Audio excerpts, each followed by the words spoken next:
ladies and gentlemen, to our show about the circus. You will be treated this afternoon.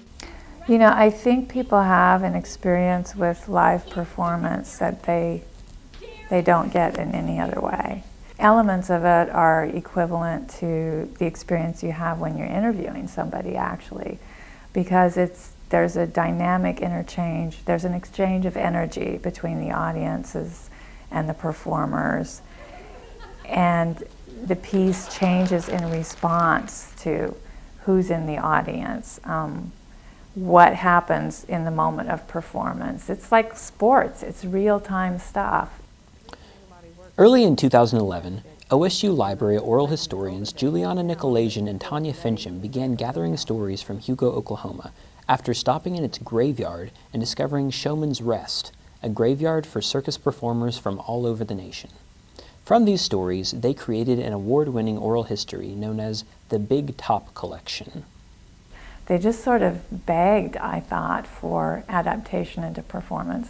Performance is a great way to get oral histories out to a community, and it's an especially great way to get people interested in, I think, reading these oral histories and invested in them.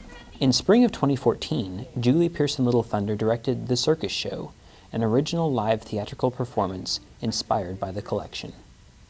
It is a bit of meta-theater. It's a performance about a performance. It's a look into this wonderful subculture of circus workers who often perform as well as work behind the scenes. You know, anything that's meta-theatrical like that, where you can make a performance out of something that's already about performance, has all these rich layers to it that you don't run across in other kinds of situations. So it already invited, I knew we could use elaborate costumes. I knew we could work with funny props, non-realistic props. I knew we could ask people to use their imaginations, perhaps even more than we had in past projects. So it was just very theatrical. The circus is so theatrical.